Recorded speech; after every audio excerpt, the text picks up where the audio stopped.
ઓરસંગ નદીમાં સફેદ રેતીના ચાલતા કાળા કારોબાર ઉપર વહીવટી તંત્રનો મોટો દરોડો। છોટાઉદેપુર જિલ્લામાં ગેરકાયદેસર રેત ખનન કરતા રેત માફિયાઓ સામે લાલ આંખ।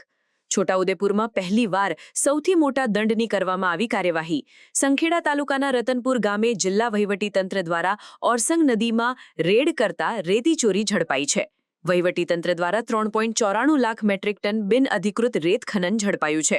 રેત માફિયા સામે 13.32 કરોડનો દંડ ફટકારવામાં આવ્યો છે। 3 હિટાચી મશીનને સીઝ કરવામાં આવ્યા છે।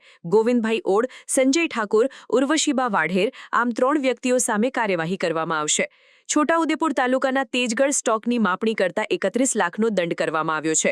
છોટાઉદેપુર કલેક્ટરે ગેરકાયદેસર રેત ખનન કરતા રેત માફિયાઓને ચીમકી આપી છે। ગેરકાયદેસર રેત ખનન કરતા રેત માફિયાઓને છોડવામાં નહીં આવે। જિલ્લા કલેક્ટર ગાર્ગી જૈને પ્રેસ કોન્ફરન્સ કરી માહિતી આપી હતી। અત્યારે અમે અહીંયાથી આપણા જિલ્લામાં જે ગેરકાયદેસર રેતી ખનન ચાલી રહ્યું છે એના સામે કડક પગલાં લેવામાં આવ્યા છે। એના માટે અમે અહીંયાથી રેવન્યુની 2 ટીમ બનાવવામાં આવી હતી અને બંને ટીમ દ્વારા તપાસ કરવામાં આવી હતી।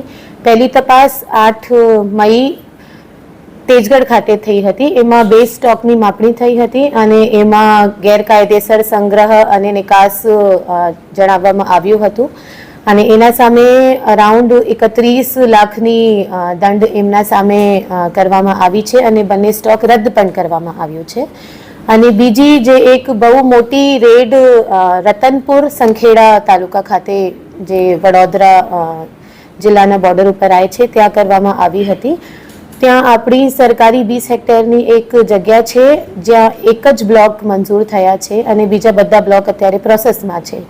ત્યાં અરાઉન્ડ ત્યાં જે અમારી સ્પેશિયલ રેવન્યુની ટીમ હતી એમાં એસડીએમ છોટાઉદેપુર મુસ્કાન, ડીએસઓ એને વસાવા અને ડેપ્યુટી મામલતદાર રવિ પડિયાર ત્રણેયની ટીમ આપણે બનાવી હતી અને એમને 3 દિવસ સતત ત્યાં તપાસ કરાઈ અને સર્વે કરાયું, બધી માપણી થઈ અને એમાં સામે આવ્યા આશરે 3.94 એટલે 3,94,000 મેટ્રિક ટન જેટલી ગેરકાયદેસર રેતી ખનન થઈ છે અને એના ટોટલ દંડ આશરે 13 કરોડ 32 લાખ જેવા આવે છે જે વસૂલાત કરવાની કામગીરી અત્યારે હાથ ધરવામાં આવી છે અને એના સામે એક પોલીસ ફરિયાદ પણ કરવામાં આવી છે, મશીનો સીઝ પણ કરવામાં આવી છે।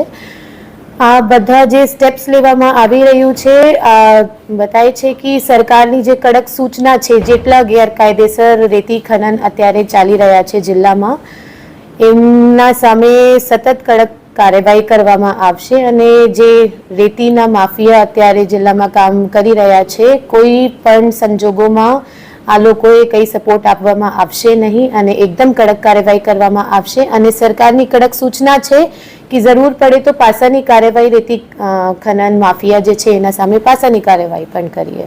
તો હું બધાને પ્રેસ મારફતે બધા જેટલા રેતી ખનન માફિયા કામ કરી રહ્યા છે, ગેરકાયદેસર એક્ટિવિટીઝમાં જેટલા લોકો સંકળાયેલા છે એમને કડક સૂચના આપવા માંગુ છું કે જેટલા એવી રીતના કામો ચાલી રહ્યા છે આ ખરેખર બંધ કરવામાં આવશે। અધરવાઇઝ ડિસ્ટ્રિક્ટ એડમિનિસ્ટ્રેશન એના સામે એકદમ કડક કાર્યવાહી કરશે। રતનપુરમાં 20 હેક્ટર જમીનમાં અત્યારે જે પ્રાઇમરી રિપોર્ટ આવી છે એમાં 4 લોકો છે જે સંકળાયેલા છે એમાં સામે કાયદેસર કાર્યવાહી કરવામાં આવી રહી છે। સમાચારની અવનવી અપડેટ જોતા રહો નિખરતા ગુજરાત ન્યૂઝ સાથે। નિખરતા ગુજરાત ન્યૂઝને લાઇક, શેર, સબસ્ક્રાઇબ કરો અને બેલ આઇકન દબાવીને સમાચારની ઝડપી માહિતી મેળવો।